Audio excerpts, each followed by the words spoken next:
Southern Mountain, and also with the Cultural Arts Council. And for those of you who like to write, I'm sponsoring with the Fremont Cultural Arts Council a flash fiction writing contest this Saturday at Half Price Books. The theme of the article is 300 words or less is frogs. Frogs. Frogs.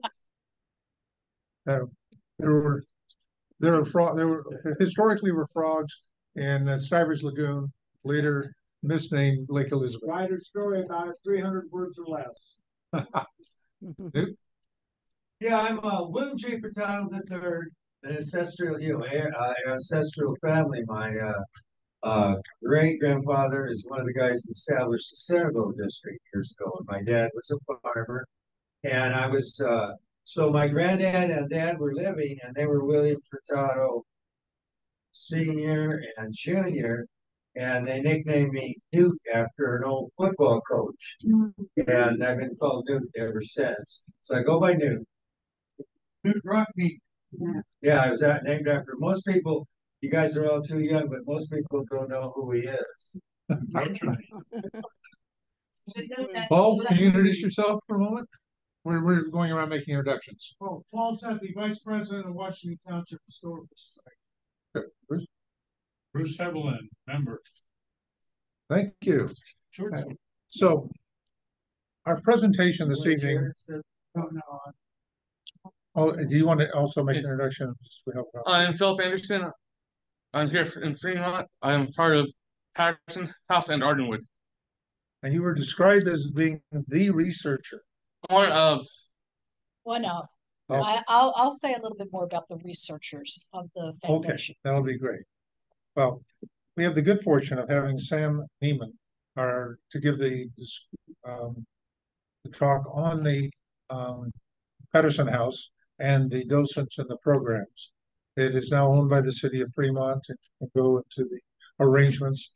Washington Township Historical Society and Mission Peak each can name 2 members to the board of directors of the Patterson House Advisory Board.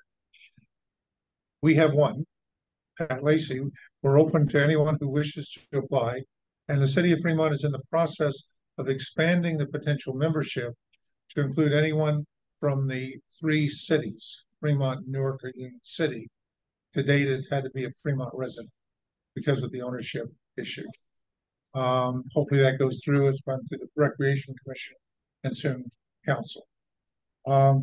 Sam comes to us, and she is from a career in Silicon Valley with Cisco, working in the Pacific, Asia Pacific area. She had the opportunity to see multiple states and countries. She, upon her retirement from Cisco, went into a vagabond lifestyle as a traveler to see the world, and is now back. And then became active in the League of Women Voters, which I understand you've since recently. The League of Women Voters is a lot like my family. You can get into it, but you can never get out. Okay. Well, she was there since 2002, so over 20 years.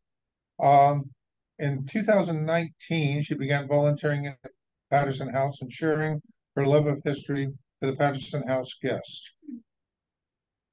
Seeing a young person's eyes light up while learning about history gives her a special joy.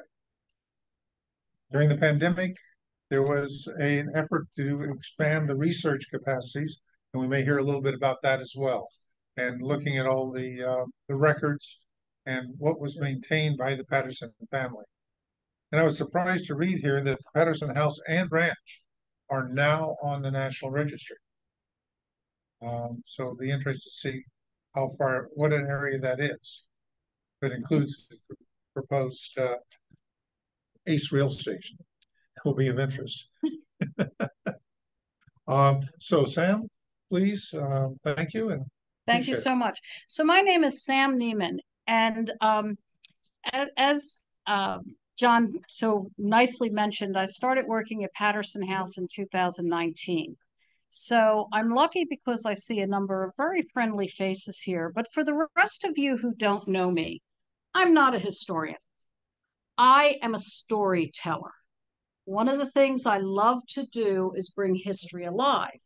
One of the reasons I was so happy to see Phil here is he is one of the docents who does an enormous amount of research. So before I start, I'd like to recognize a few of the docents, and I'm sure I will miss someone, who have done the research, who have double checked my presentation, have given me dates. Now, I did do research online, but they really did help me become more accurate. One of the things that's happened since the pandemic is we have been going up to the Pioneer Society and scanning in as many of the Patterson records as we can.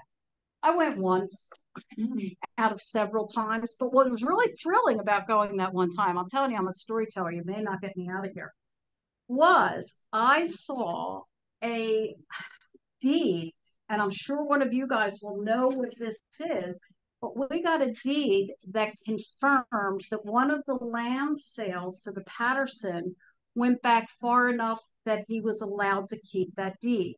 It was signed by Andrew Jackson's secretary. Oh my goodness.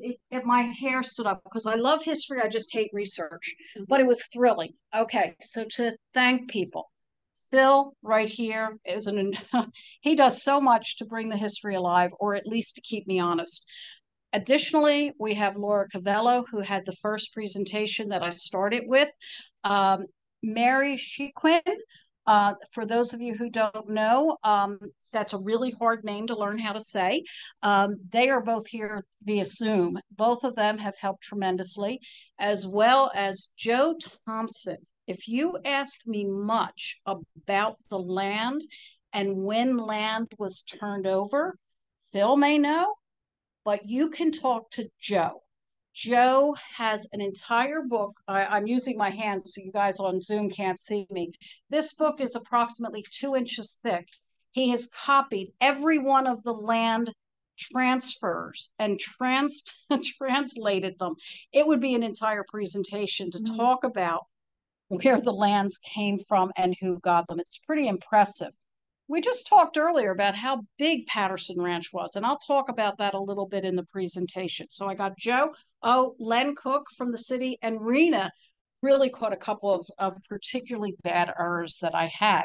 So with just to go on, now you guys in Zoom, you don't get to see me reading my notes, but if everybody here does. I'm terrible at remembering dates. So we talked a little bit about how he started with among ourselves here. I will tell you, I want to see where it comes in my notes. Okay. So George, he came to California for the gold rush. And damn, the first time up, not supposed to say that. First time up, he did really well. He found enough gold that he sent money back to his folks in Indiana. And I heard some person talking, I think maybe it was Paul Sethi. His family actually started in Pennsylvania. He comes from a family of pioneers. Okay, so his folks were from Pennsylvania, and they moved to Ohio first. Then they moved to a town in Indiana. And each time, think about this, we don't. Each time they were trying to get a better life for themselves. So they ended up in Lafayette. I wish I could see Paul. They ended up in Lafayette, Indiana, because he brought some data from someone he knew from Indiana. So he ended up, here comes the gold rush. Oh my goodness, everybody's going to strike it rich. George did pretty darn well. Well, that was the first time up. So he had enough money to give himself a stake. He sent for his brother. I like to call his brother the bad luck charm. He and his brother go up a second time, and when they go up, they go bust. Okay, they don't do very well at all. Luckily for him, when people came out in a company, and I go into this later, there were many of them, and he did know one person here in Mission San Jose. We'll talk about that a little bit later. I have something to add. Oh, please do. He wanted to bring out his older brother his mother would not allow him to rent out his older brother. His mother said, "Your younger brother is in debt and is in trouble. Oh. You're going to get your younger brother to come instead." Oh. And how many people have heard that story in their own family? So, And still, once moved here, his younger brother didn't do so well. When he built his house, he built a racetrack on his property. that's true. He was a gambler. So you're going to get, okay, I've heard some of these stories. I know some of the stories. Some you're going to get from Phil because he can fill out everything. But the way I approach this, I was trying to think, you guys are historians. So I thought, what's really important about the Pattersons? It's their impact on our area. So instead of just talking about the family, that didn't make a lot of sense to me. So what I chose to do is, I see Tim looking at me. If people on Zoom can't hear me, I'm sorry. Oh, he's giving me the heads up because I walk around the audience. Luckily, I have a big mouth. Anyway, it's their impact. So where I know the impact, I talk about it. The next thing I'm going to tell you, as historians, you want sources. I took much of my data from sources I could identify. However, I took some of it from the original Docent's manual. They didn't put a source on anything. So I tried, but if there's no source, I can't possibly give it to you. Philip may know. Okay, so we're going to start with his first home. We're going to start with him being out here. Yeah, it was hard to get here. We can talk about that if you want at the end. We have a lot of data about them going through Mexico. Oh, wait. I have a little tidbit that I only tell people on tour once in a great while. The guy he knew down here in Mission San Jose area was a guy named Beard. And it's in the handout that they gave that Paul gave out. Mr. Beard was really helpful to George. Mr. Beard came here from Indiana and he brought his wife, who was an immigrant from Ireland, Northern Ireland, County Tyrone. She's a distant cousin of mine. Oh. Well, relative, not cousin. Okay, so let's get on with the real presentation. Okay, come on, you can do this. Okay, so this is where it starts. I think I've already said all this because I always get ahead of myself. And in fact, I didn't even print this. That's pretty bad. Okay, so, I have the dates. He was born in 1822. And unfortunately, just like the rest of us, he died at 73 years old. I already told you about where he was born, when he went to Lafayette. I have dates, but nobody remembers dates. So, I mean, I can give you the presentation. So when he headed out to San Francisco, one of the things I found interesting, do I have sources on this? No. Apparently, each of the 22 men who were coming out to California invested $500. Can you imagine investing that much money at that time? We're talking 1849. And some of it was for supplies, mules and things like that. And they eventually went down to New Orleans, and then they went to Texas. Then they started walking. Oh yeah, yeah. We what we think of as pioneers, we think of wagon train. They did not ride in wagons. They walked. The wagons were for supplies. Now, in addition to this, these guys are from Indiana. They're farmers, they're merchants, they're people who want to make it big. They get these mules, and these mules are not friendly. These mules are not helpful. And they had a lot of trouble figuring out how to get the mules to do what they needed them to do. So this isn't easy, and I tell this to kids because it's really important for kids to think, you come to Patterson House. My God, I have the prettiest dresses. The men dress in 1890s garb, and they all think it's beautiful and it must have been fun back then. I like to tell them what really happened, like no air conditioning, no iPads, and oh my gosh, on the way out there, unfortunately, one of their men, and he was a young man, died of cholera. I mean, this wasn't easy. Before they even got to California, the company broke up. They stayed together because it was safer, but very few people went up into the mining area because it was just so harsh getting out there. All right. Oh, I do have a source.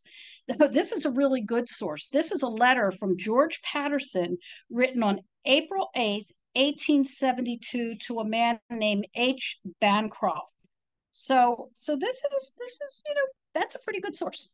Okay, so George also kept a diary of the whole trip, and that's at the Bancroft Library. And that's new news to me, so I will probably read that sometime. Okay, so let's go on. So now he knows this guy Beard and my distant relative, and he comes down and he starts working for him. Well, the problem with working for somebody is you have to give up half your profits. Sort of like a sharecropper, right? Well, after a while, they come to an agreement that he can rent land from him.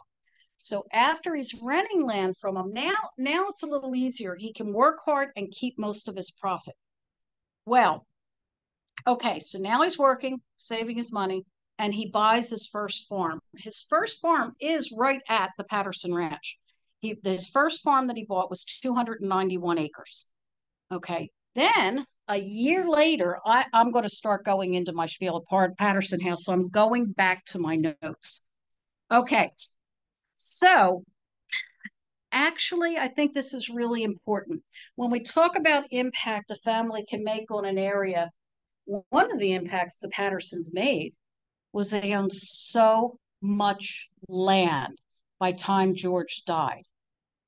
The land they owned, and that's a little bit of a misnomer because also his brother bought some land and his son, Henry, bought land. So it didn't quite end right at George's death, but it was the family business. By 1874, that's pretty early. This is long before he dies. He doesn't die till 95. Okay, he owned over 2,500 acres. And it was along the Alameda Creek. Well, the Alameda Creek did two really good things for them. One, it was navigable. Okay, so now he has a way of transporting produce. Secondly, it flooded, which comes to a later part of the presentation. So now you have in the rainy season, which is after the growing season, the creek floods, goes up into his land. And what does that do? You all know this. It brings minerals, it brings nutrients, and it makes the land very, very, very fertile, which is what made this such a breadbasket where we live. Okay, so I have two maps here. May I suggest, if you really want a whole lot of data about these maps, unless Phil has something to offer, talk to Joe. But basically, by the end, they had 6,000 acres in the Tri-City area, 10 square miles. It went all the way out to Coyote Hills. That's a lot of land. They had another 7,000 acres in Livermore. We only just found this. Let me rephrase this. They only just found this in the research they've been doing on the land purchases and transfers that Joe has been collecting into our book. Through a probate that Clara commissioned to be done. Okay, so it was during the probate of George? Yes. Okay, so it's a good thing that he didn't have a trust. Okay, so they show the land that in Washington Township that the family had. Am I going to go to another one? Yes. Okay. So the family started developing the land in the 1950s. Okay, so 3 generations of Pattersons lived on this ranch. Okay, so the first generation, I'll talk a tiny bit about Henry, the oldest son, and I'll talk a little bit more about William, the second son. I like to call them Henry the First and William the Second. Okay, so they were starting to develop the land. With a little finagling, and I'm sure John could give more information about this than I choose to do in this presentation, the city of Fremont ended up with acquired 205 acres and the house in 1978. This is a wonderful story. How many of you are from back east or the Midwest? Okay. Have you gone to historic homes back there? I assume you have, right? And who saved them all back east? It was old ladies. Here, it was the cities that saved the ranch. Fremont, Newark, and Union City got together. We wanted to buy that land. The last of the Pattersons, not the last, the people then, they sold the land to developers. And then the city, through a number of lawsuits and other things, got the land from the developers. And that's how we ended up with it. We end up leasing the farm to the East Bay Regional Park District, and we officially opened the regional park and the house in 1985. How many of you have been to Patterson House? Only one person hasn't been there? When was the last time you were there? Who? You. Me? Yes. I used to be a docent there from 1999 to whatever, and then I moved over to the Shin House. Come over. Come over. Wait till you see people like Philip, people like Laura and Mary Kay. It is now a museum. We've been improving some of it, but that's not the most exciting thing. The exciting thing is it's a living museum right now. And you have people that will take you through and show you things. And since you were a former docent, we'll show you all the secret stuff. But some of the secret stuff is now open because we've improved it so much. And we now tell mostly truth rather than not. Okay. So the family actually did it was a negotiation. They donated the last 300 acres of their land to the park district in 2014, and that's what caused the extension of the Coyote Hills Regional Park. Okay, that's enough about the land. Okay. Right. I talked about George. Now, the other thing about coming to Patterson House, and I'm sure this is the same in Shin House, depending on the docent you get, is what they focus on. I tend to focus on Clara. She's a modern woman. It's amazing what she was like. So George has built his house. He's built this house I didn't even tell you that. He built his house in 1857. He did it with a friend of his, James Hawley. James Hawley is another important person here in Fremont. James Hawley was the first one to build a hotel in the Warm Springs district. He built and ran the Red Hotel. He also was a builder for other people, and he had other businesses. So when James was working with George to build his first 4-room house, 2 rooms up, 2 rooms down, he was pretty wealthy already. Okay, so that's kind of important to know. Okay, so we talk about her a little bit, but you can read that. You and Zoom can read it too. So now he's got some wealth and he's ready to settle down. He's been building his business. He's got a couple hundred acres or 1,000 acres. He's ready to settle down. Well, he thinks he's going to settle down with Clara. And while she's in high school, which is of a quite mature age back then, wait, look at that. This woman went to high school. She graduated high school in 1872. Now, I'm from a family that wasn't rich. My mother went to 5th grade. Okay, so back in 1872, not many women went to school. The reason she was able to go to school is because she came from a wealthy family. Stop me anytime. Yes. For you in Zoom, I was just pointing to Philip. Anyway, so she goes to school. She becomes a teacher because that's what happens. Oh, come to the house. There is a fantastic box grand piano that Clara got for her high school graduation present. Was built in New York. Okay, so we always have to tell the kids, don't expect right now till end of this month we have an exhibit about Clara as a school teacher. So, okay, but he developed a really strong relationship with Clara. Well, how could this happen? How could he have developed that relationship? Well, he developed it because she's Hawley's daughter. So when George and Hawley are building his first house, 4-room farmhouse, Clara's 4. Okay, that sounds awful in today's society. However, he didn't start to court her till she was in high school. They did not marry 31 years older. He did not marry her. They did not marry until she was 24 years old. She had already been a teacher for 4 years. She had gotten several teaching certificates. She taught out in Livermore. That's in the exhibit at the house.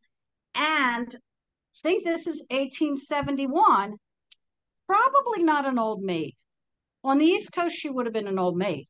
But on the West Coast, one of the things that helps women on the West Coast is there's so few of them. So we have letters. Oh God, we have some wonderful letters between George and I didn't put it in this presentation, so I can't quote it exactly. But in one of the letters she sends to George while he's in high school, what she says is, George, I'm going to have to teach you how to speak with women. I think it was talk with women. And obviously she did. He also, in another letter, said, a guy like you needs to be married. Yeah, and we have. And at a very young age, she wrote a poem about George, and she called it "The Man with the Beard." So this. What's really nice is it is a relationship of love. Okay. George was very shy about his relationship with Clara. He didn't announce anything until after they got married. They went. Yes. They went to Sacramento to elope. I have one. I've got the letter here. On one of these. It's Miss Clara Hawley, my very dear friend. Your letter received, and I am happy. I will go to meet you at Sacramento Tuesday the 10th, unless you order otherwise, which you have time to do if you wish. Yeah, so they didn't want anybody to know. And what it was, and this surprised me actually.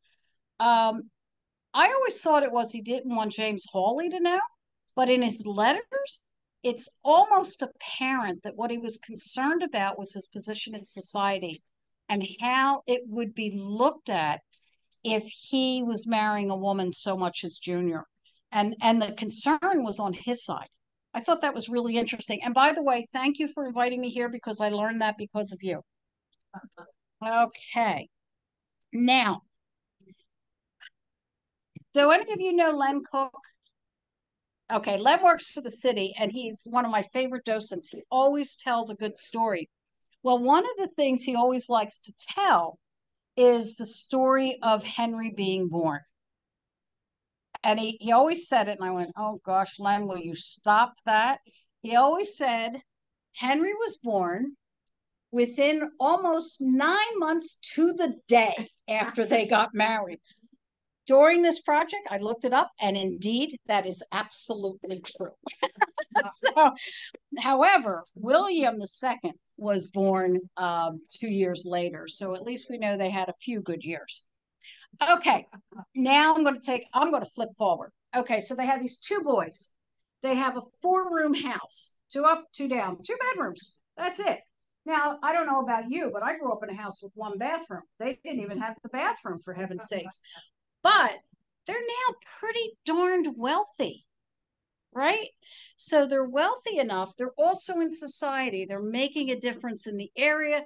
They're in politics. And it's 1889. Okay, 1889, right in the middle of, maybe one of you guys knows the answer, including you, Philip. I don't know what the Victorian age was called in America. But it's middle of the Victorian age. So what are they? So either Gilded Age or Belle Epic.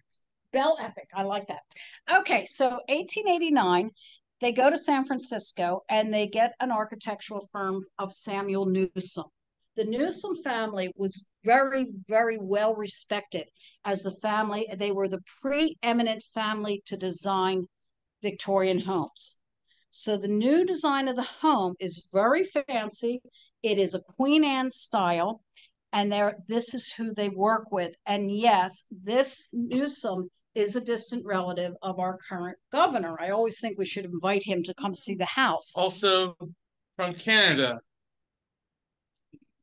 Samuel Newsom and his brother came down to learn architecture to their older brother. They never had proper training up in Canada. The things I learn on these things. So anyway, so the 1889 remodel is the remodel we talk about the most in the house. And I know most of you but I'm going to put up a picture of the beautiful house as it is. Now, some things we've learned is the windows on the turret on the bottom floor, and we only learned this last year, are designed as Pennsylvania Dutch hex symbols. One of Hawley's descendants, Virginia, what's her last name? Sergeant. Virginia Sargent is a descendant of one of the Hawleys, and she told us this. Now, remember, George was born in Pennsylvania, not Indiana. Well, the Pennsylvania Dutch are the Amish community in Pennsylvania, and these are hex symbols. So we not only got the information from Virginia, we also got the information by double checking what hex symbols look like. So there's a little bit of element in there reflecting their two backgrounds. Okay, now. And in San Francisco, they go to a stained glass company, the same stained glass company that did it for the Winchester Mystery House. The only problem is that we tried to do research during the 1906 earthquake and fire. All their documents get burnt. So that's all we can. Oh, that's Winchester's documents, right? No, all the documents. Oh my. Okay, so moving on, I have one fun thing because some people, for some reason, don't know this. I didn't until a few years ago. I like the fact that in 1898, in May, the Centerville High School put on a play, and that play was called As You Like It. Yep. And As You Like It had the Ardenwood. And so we have the name. Oh, Evelyn, thank you for going. Oh, that's just a fun fact. And the reason why we have that is play was done there was because George really enjoyed Shakespeare. And when he passed and the high school did the play, they decided to do one of the productions on the farm. And they did it at Deer Park. And by the way, you should be impressed for somebody who's not a historian. The source, Clara's Journals. Yay. Okay, now I'm going to talk a little bit more about George, and I'll just get a little serious here. I told you that he was involved in politics. He was involved in the community. So besides buying all the land, which turned out to be part of Fremont and Newark and Union City, he donated funds to support the U.S. Civil War effort. He was on the side of the North. He supported Abraham Lincoln. In 1866, he donated funds and had a fundraiser. Paul Sethi isn't here. He wanted me to talk about the Lincoln Elementary School. Well, one of the reasons the Lincoln Elementary School is here, it's now in Newark, he donated funds and had fundraisers at his property to build this school. Yes. The city was not against, it was all not for the whole elementary school to be built. So George did picnics and did other things to raise the money from the people who were against putting money towards it. Right. So it's pretty impressive. The whole family really was involved in education. Later, people came to him, wanted him to oppose the building of Union High School. And he opposed it. He said, Philip might know the exact quote, but he said something to the effect of, I want everybody to have the opportunity to have an education. So he was for public education way back then. Excuse me. In 1873, he donated funds for the relief of the people in the Dust Bowl region of Nebraska. You don't hear about Nebraska too often, but he donated money there. And then in 1888, he became the president of the Harrison Morton Club. So he was very much involved. So having a nice house to entertain people was probably a good thing. Anything else? Nope. Okay. Oh yeah, George was smart. So whenever 1890s, this whole area became very big on growing potatoes. George knew potatoes weren't going to last, so he didn't plant potatoes. George did dry farming. He grew oats, barley, and wheat because there was much more money on that. Late towards the end of the 1890s, there was a potato blight, took out all the potato fields. Well, now all these farmers are having problems. So George, what he does, he buys the property. He leaves the farmers their house. They now work for George and farm the land for him. So see, tonight you really lucked out. you would have gotten a decent presentation from me because I took enough notes, did enough research, brought my source. However, you're getting a richer presentation because Philip is here. Okay, now let's talk a little bit about what Clara did, which I just love. So George dies in 1895. Now, Clara is a widow. She's got 2 teenage boys, which is a different time, so those teenage boys can help run the business, but she helped run the business too. But she became active in the suffragist movement. And just an aside, in the United States, it was called the suffragist movement. The women in the United States that started it, there were 2 different branches of it to start with. They thought being called suffragettes made them diminished. So we have had independent women in this country forever. So in 1896, we talk about it up on the slide. She traveled to Pacific Grove to hear Susan B. Anthony and Dr. Anna Howard Shaw speak. That was a lecture that was part of a statewide tour to promote the passage of an amendment to the California Constitution, granting the women of the state the right to vote. That source is a newspaper, the San Francisco Call and Clara's Journals. The thing about this, they worked really hard. And then she also went to, same year, to Oakland for another meeting. Well, unfortunately, it didn't pass that year. So she worked hard, but it came to naught, which isn't that the way politics is today. And I'll throw this in here because I kind of think it's fun. She was an ardent suffragist, and so were her friends. On a lighter note, her friend Amy Bowers wrote in her June 1905 letter about someone that Clara had sent to her to work. She had referred this to her friend as a man who could work on her land. And her friend responded, Amy Bowers responded, certainly is a chauvinist. We'll train him up to vote for women. So come 1911, there's the Women's Convention in Stockton, and I'm a little fuzzy here. I have read several things, and I'm not sure whether it is the Country Club of Washington Township or if it's the Washington Township Country Club. Help?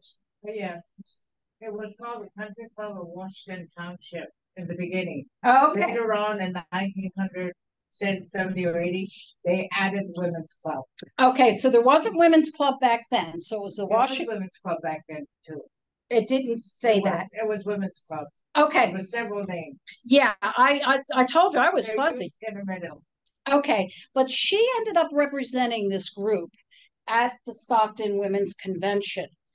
Guess what? That year, the vote went in the women's favor and we won the right to vote in California. Do you remember when that was? I thought you were going to tell me. No. No, not that one. Okay. No. But okay. California was not the first state. No. It all started with Nebraska. Nope. Wyoming. Wyoming, yes. I know this really well because I saw the plaque in Wyoming. Wyoming was the first state territory. But the reason why it was is because the more people you had back then in a territory, it was easier to become a state. So they could count.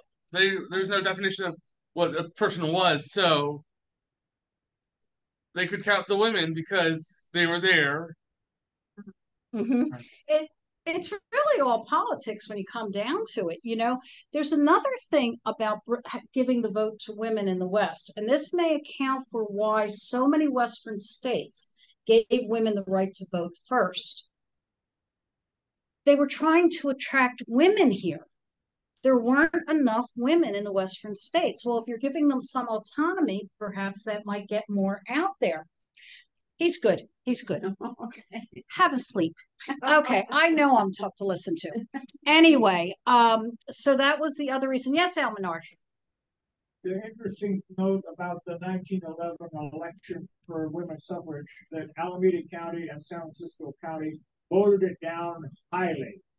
Okay, so those of you who may not have heard Al, he mentioned, and I did read this, so I will concur. Alameda County and San Francisco Yeah, yeah. voted down against giving women suffrage. Now I have a trick question for all of you. We always say to the kids, Clara voted for president twice. How's that possible? That's a federal position. They got the right to vote nationally as well as statewide. Nope, they didn't get that. Not while she was alive. She died before the 19th Amendment passed. It's a really silly thing, but I'm also with the League of Women Voters, and I get deep in the weeds of that stuff. We vote for our electors. None of us votes for president. So the electors are a state position. So when women get the right to vote in a state, they actually get a say in who the president will be. And back then, they got a say on who the vice president would be because of how the electoral college worked back then. So I think that's kind of fun. Okay, I'm just going to leave this up. But now remember, she's a widow. Okay, women still don't have a lot of rights worldwide. I don't know why this happened because we don't have much data. But 4 years after George dies, so we're talking about 1899, 1900, she remarries. So most people don't know that. I didn't know it till I got to the house and became a docent. She married the Reverend William Layson. After giving this talk, hopefully I will remember his name. We know so little about it. When I say that she remarried, I say she married a Presbyterian preacher. She married him on January 1st, 1900, and he was 7 years younger than Clara. We have no idea. There's no data that we have found. Okay, so, but they left on a honeymoon. This begins Clara's travels. They honeymooned in Egypt, Palestine, and Europe. So they really tripped the life fantastic. She was 47 at the time, so he was 40. We know very little about him. And unfortunately, it was a marriage that didn't last very long. We don't have much data. She received a letter when she was traveling that he had died. He died in 1909. So they were married for 9 years. I cannot give you much more data. We just came across a letter that Clara wrote to Lawson, and she did not sound very happy in that letter, talking about wanting to separate from him. Okay. Mary Kay would know more about that letter than I do. Mary Kay is on this call. Can you unmute yourself maybe and speak loudly? Nope. Have me back in 2 years. I'll tell you again. Okay. So one of the places she went, and I start here because Clara and George traveled too, but not very much. They mostly traveled in the United States. Clara and he went to the Columbian State Exposition called the Chicago World's Fair, and then they went on to Lafayette, Indiana to visit family. But that's pretty much the extent of his travel with her. But Clara, oh my goodness, she is going to see the world. Now, what I have up here, and it's interesting to me, and actually Rita and I had a little discussion about this because it doesn't, the passport doesn't even make some sense. But basically, I'm going to do something here. Okay. Basically, it says, further, I do solemnly swear that I will support and defend the Constitution of the United States against all enemies, foreign and domestic, and I will bear truth, faith, and allegiance to the same. So Rena found that this oath of allegiance was done during World War I. Well, by the time she does this, it's kind of after. So we don't know why that's still in the passport.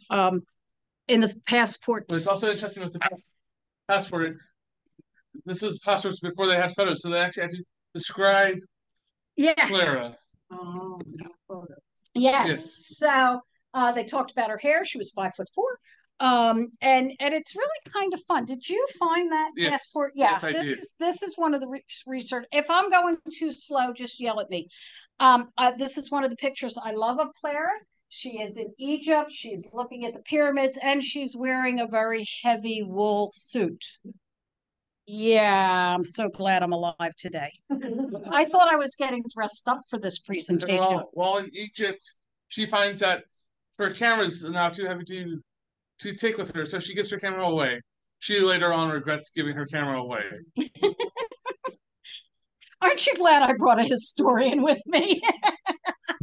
Okay, the one trip, there were two trips actually.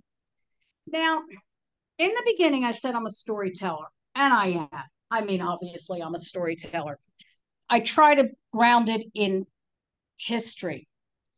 History, we think of it, we say the weight of history. Well, it's pretty malleable. And I want to talk about this trip in particular. She went to Japan. And then when she went back in 1908, she loved Japan. Oh my gosh. And we'll talk about another house specifically with her love of all things Japanese. She went to Japan. And on the second trip, she had received a postcard from the man who we have been saying for years was her cook. It is this gentleman in the middle with the American flag. And he sends her a postcard that says something to the effect, Philip may have it actually correct. No, he actually sends her in the mail a letter with this postcard. No, this isn't a postcard. This is a studio photo that he sends. On the back, he said he puts his address on it and it says, "I hope you remember your Japanese friend." Friend, that's important. So we're equivocating these days. So she goes to Japan, and this is a picture of her as an older woman. Everybody sees Clara as she was when she was a young woman. I had one person come up to me and say, "That can't be Clara. She's too heavy." She was an older woman. This is only 9 years before she dies. Okay, so thank goodness it's not just me getting heavy. On this trip, this was not even a planned trip, but she was in Japan. She knew that she was very close to where her friend Hideo yeah. lived. She goes ahead and rents out a rickshaw and takes the rickshaw to visit Hideo and his family. It's a fabulous story, right?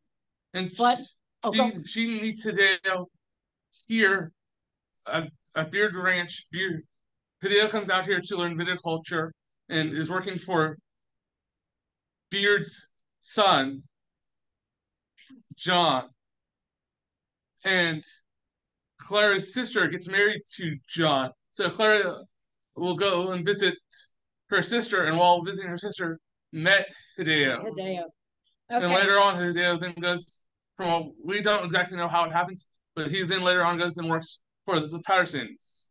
And we think he worked for the Pattersons. We have pictures of him sitting outside the kitchen, which made us believe he is the cook. So we're saying he was the cook. But we're not 100% sure. But we don't know. And here's why. This young man here, his name is Shuhei.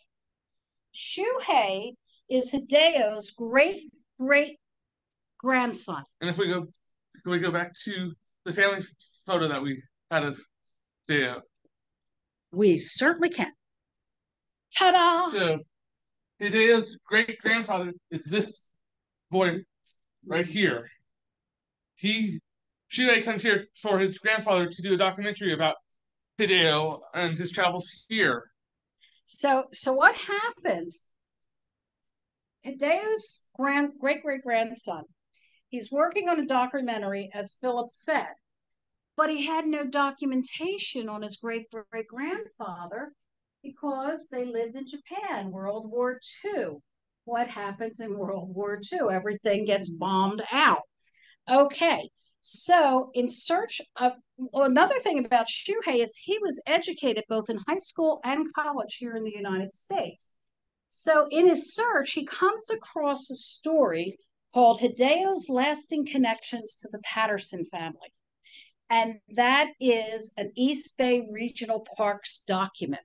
So he calls East Bay Regional Parks. We have a docent whose husband is Japanese. They're going to Japan. She finds them. So she and Hideo and her husband Kenji meet. They translate some letters for them because they couldn't do that. Shuhei couldn't do that. So they help him. And then Shuhei decides to come visit us. It turns out that Hideo came to the United States to study viticulture at the University of Santa Cruz. So he's coming from a family that can afford to send him halfway around the world to study viticulture. He then goes back to Japan and starts the first winery in Sagamihara. Okay, now let's talk about impact. What can one family's impact be? It can go from a little area like Ardenwood to Fremont, all over. Well, now his great Hideo is in Japan. He has a winery very close to the occupying base of American soldiers after World War II. And when his Shuhei brought a film of his grandfather talking, and his grandfather talked about how wonderful the U.S. soldiers were. So the feeling of comfort and thankfulness, because they did thank him, they helped each other, had that family send Shuhei here. So at least in one little corner of Japan, there were people who didn't hate the occupying soldiers. They might have hated what happened, but they didn't hate the occupying soldiers. I think that's so powerful. It's amazing. And the hint is, we don't tell kids about this, but the hint about this, and I know I'm a little sappy, but I think the hint is, and it's a cliche, every little nice thing we do ripples somewhere. So that relationship that Hideo had with the Pattersons and others here in Alameda County made life easier for American GIs who were in occupying Japan in that area. Think about that. Okay, next generation. I don't have much about Henry. Henry inherited the house because that's how it happened back there. He married Sally. This is boring. He married Sally Morgan in 1913. They raised 3 girls: Marjorie, Sally, Sarah Morgan. You, Sarah Morgan. It says Sally here. Okay, Marjorie, Sally, and Georgia. I took this from one source. I don't know where. And he died in 1955. It was Marjorie, though, who was the last Patterson to live in the Patterson House. So all the updates, she lived through every single one. Is he the one who went up to Alaska to do mining and stuff? Yeah, both of the sons owned property up in Alaska, and then they later on, 3 people, those 2 and somebody else, they sell their property they sell their portion without letting the 3rd person know because the mine's not doing so well. Okay, then. All right. I know very little about Henry because everything I read was kind of interesting, but didn't have much impact. Yeah. But the daughters are Sally, Georgia, and Marjorie. Marjorie was the one who lived in the house the last. Unfortunately, sad thing for Georgia, in 1928, on a rainy day, the family was driving. This is before seatbelts. The car, they had the Henry steps on the brake to stop the car. Car slips. She gets thrown from the car and passes away. That's why the fountain's there. They built it in remembrance of her, and which is why it faces the house, so that whenever they wanted to see their departed daughter, they could just look out at the fountain. That's a sad story and very. But I don't tell that to kids either. But Marjorie grew up as the middle child throughout her childhood, so she has the whole middle child syndrome, and then her youngest sister passes away, and now she's the youngest and she doesn't know what to do. Okay, so now the one I want to talk about is William II. He attended Stanford. He married May Florence Bird on June 1st, 1903. He had 3 sons. But what's interesting about him to this group and actually to the area is he was one of the people who helped found the Alameda County Water District. He was on the first board. It was the first water district in California to be created under the County Water District Act. And he served on the board from 1932 to 1954. Someone here is on the board. Actually, 1914 to I think 1958, 44 years. Okay, I will accept John's answer on that. I picked this up from the Docent manual, the one that I said didn't have sources. So I will take your source as more accurate. Okay, now, one of the things I like about William is, so Henry inherits the house, right? Well, what's William going to do? He gets married and everything, but he doesn't have his own house. So in 1904, it was decided that William and his wife should build their own home on the property. This is kind of fun. He was given $12,000. The construction began. It was a 13-room house. They furnished the entire house for $1,500. I know, wouldn't that be nice? Now that's from the first online Docent manuals, and it's not sourced. Okay. Oh my goodness.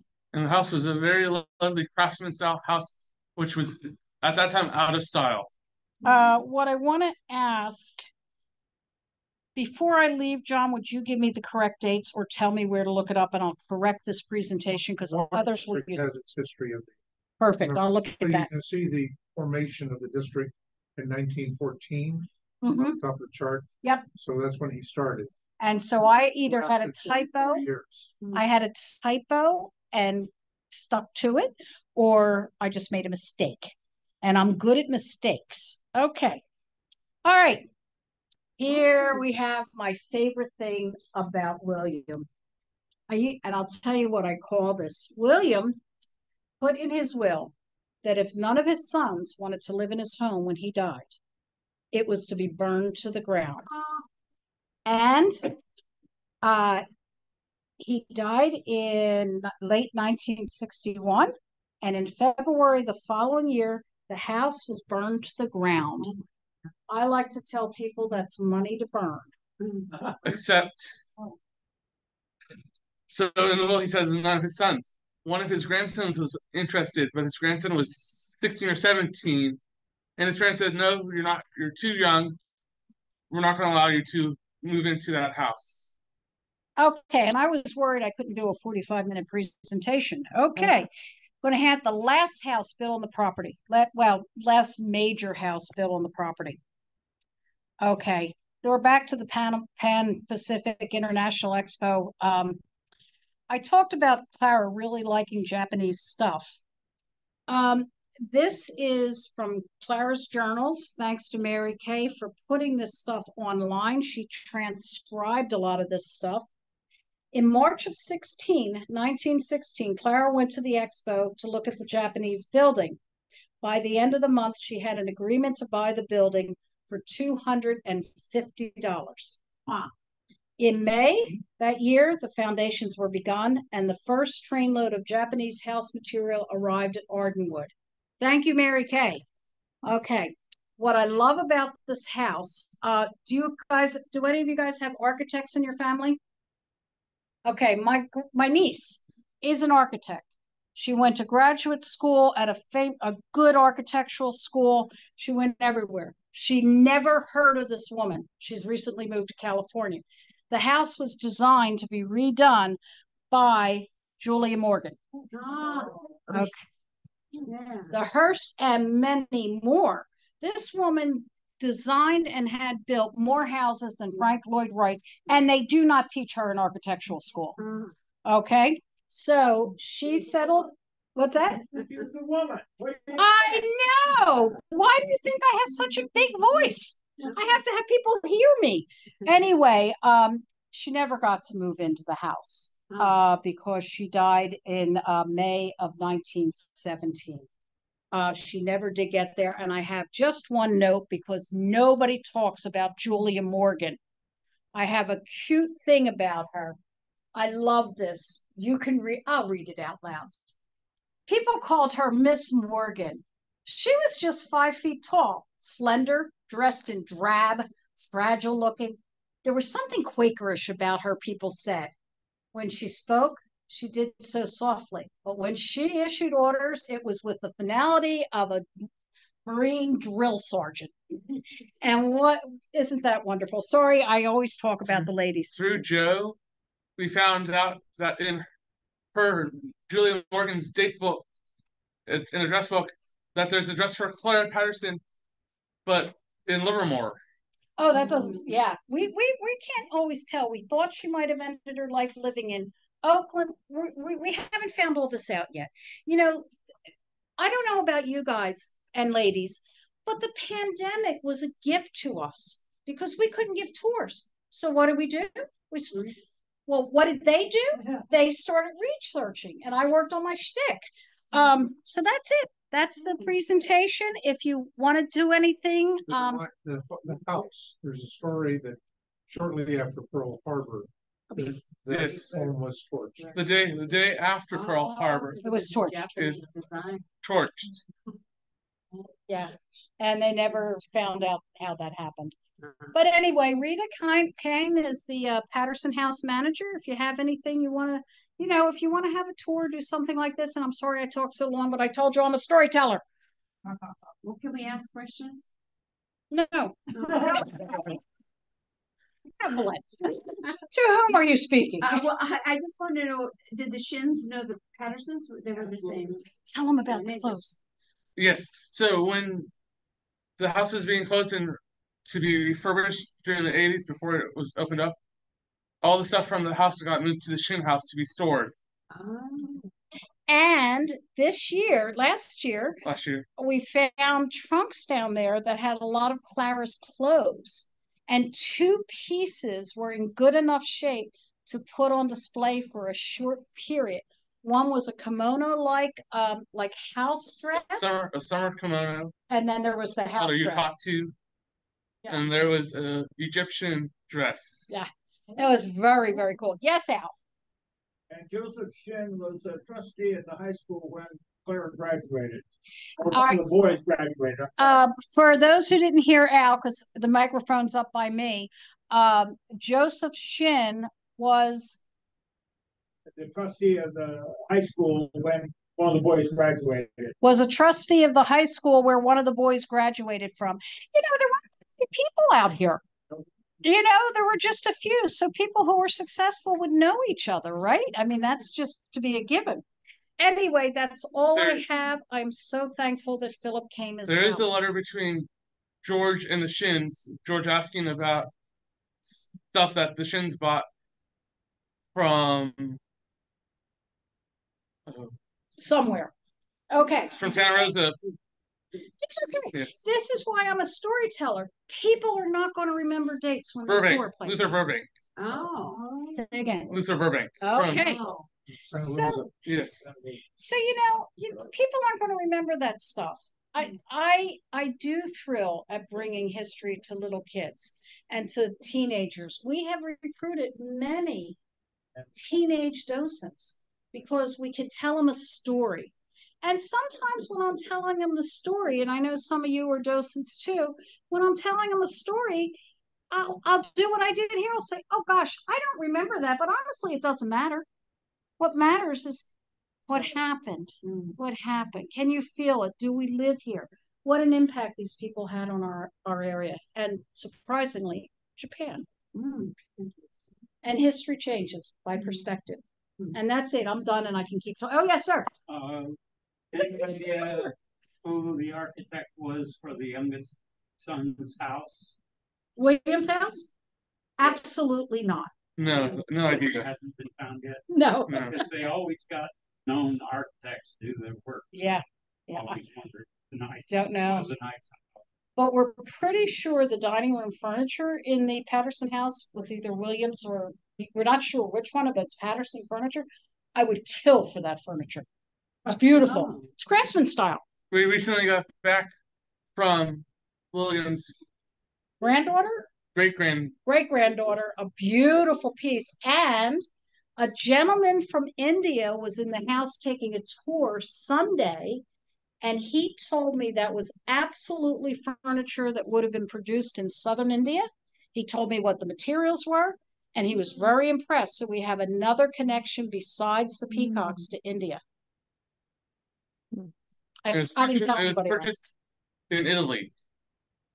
Okay. Could I say something? Yes, please. Who is this speaking? This is Susan Murphy, and I actually lived there well, my grandparents farmed that property from 1945 to 1957 with my uncles, their two sons. And that was during the war. My dad was sent over for the occupation of Japan. When you were saying those comments, I thought actually my dad it's a whole nother magical story, but he became very good friends with some people over there who liked him as a soldier. But anyway, I lived there at that time when he was gone, and for a while until they could relocate in Centerville. And I have some pictures and a lot of memories. And my uncle, I believe, was interviewed when you interviewed some of the farmers, but I'm curious about if I could ever find that interview. That's one thing I wanted to say. And then I'm also, in listening to you, so curious about the house that my grandparents lived in, which is destroyed now, but it was, in right behind the front field. It just looked out to the front road there. And I wondered what that was used for before they moved into it. I mean, there was an outhouse. They had built on a bathroom. And when you said that I thought, God, could that have been the Patterson house? Because there were 2 bedrooms upstairs and actually just one downstairs. But anyway, I just wanted to tell you who I was. And I don't know if anybody's interested in anything, like any pictures I have. I have given, I think, to the History Museum for other reasons, some of the pictures I have. I don't have that many. Thank you for sharing. And I can tell you, from the Patterson House Foundation perspective, of which I'm a member but not on the board, we would be very interested. So somehow we'll have to get in touch with each other, or you see Rita's email up here. We'd be very interested. And just to tell you, the 4-bedroom house is part of the current Patterson House. That would have been farm workers housing. When I corrected myself and said these are the 3 major houses, there was farm worker housing on the property. Yeah, there was one that it was fairly large. But when I was a little girl, just a little story, I went to the back field where my grandparents were, and I mean, I don't know why I didn't venture out before, but because really I was just a year old when they moved in there. So one day I looked through the bushes and I saw the big white Victorian, and I thought it was a castle. I thought it was, like Cinderella's castle or something. I was so excited. And then another story is later on, when one of the granddaughters, Susan, I think her name was, got married, I peeked through the bushes to watch the reception. And Thank you. it's very dear to my heart. I spent most of my time with my grandparents there. I mean, they were like my second parents. So I even drove a tractor on the fields and stuff. Thank you for sharing that. If you're ever interested, you can always come in on the Monday. That's when we do our research work in the house. Just come right up to the house. The park is closed. Well, I live in Sacramento. I did tour it one time, and I've been telling my kids, I wrote about my life, and I told my kids we've got to go there sometime so you can see, because it's just Laura, do you want to say something to Susan about maybe how we can make that happen?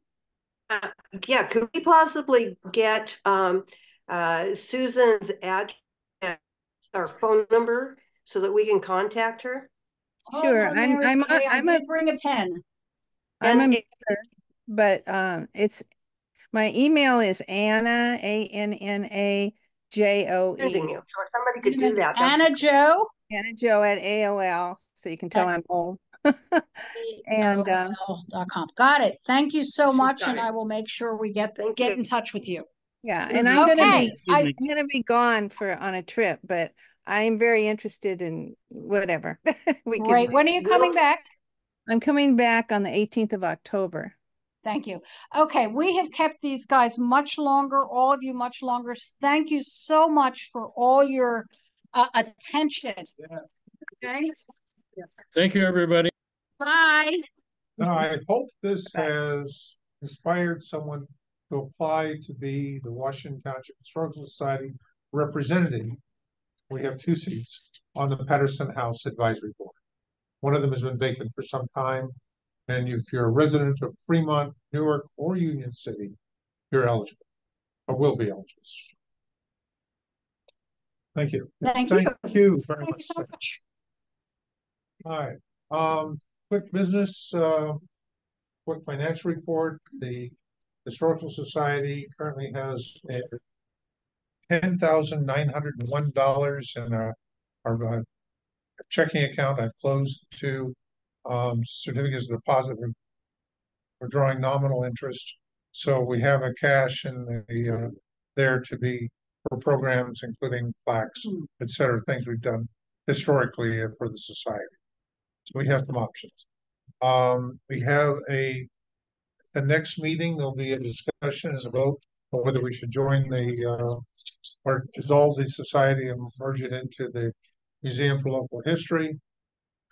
I am opposed, others are in favor. We'll see how that comes about. So I encourage you to vote. You can do it by mail, and we'll do that. That will take place in the 3rd Monday of I think 25th of November here at this location. So if there's any other business or information that would like to bring before the group, again, thank you very much to the Patterson. I'm leaving you the microphone, and there's all the people. And we have the people on board. Again, if you've heard, hopefully you heard that statement. And next November's meeting is a very important one for the society. And those who are members by 1 October can vote. Regardless of where you live, you can vote. Who was the actual host of this presentation? This is the Washington Township Historical Society's meeting, and Representative Sam has just made her presentation. So when you say host, this is our meeting that we have every 2 months. Thank you. I've been privileged to have attended online some of the information before. However, I live out of the area. I grew up in Irvington, and I find this very, very stimulating. Thank you very much. Thank you. And it's Randy. Thank you very much, Randy. All right. Thank you. Great. Any other points? And we have some information here from Elpitas. Historical comment, like you said, Patterson came to the end here. Yes, he did when he first started. Well, when he came back from going broke up in the mountains.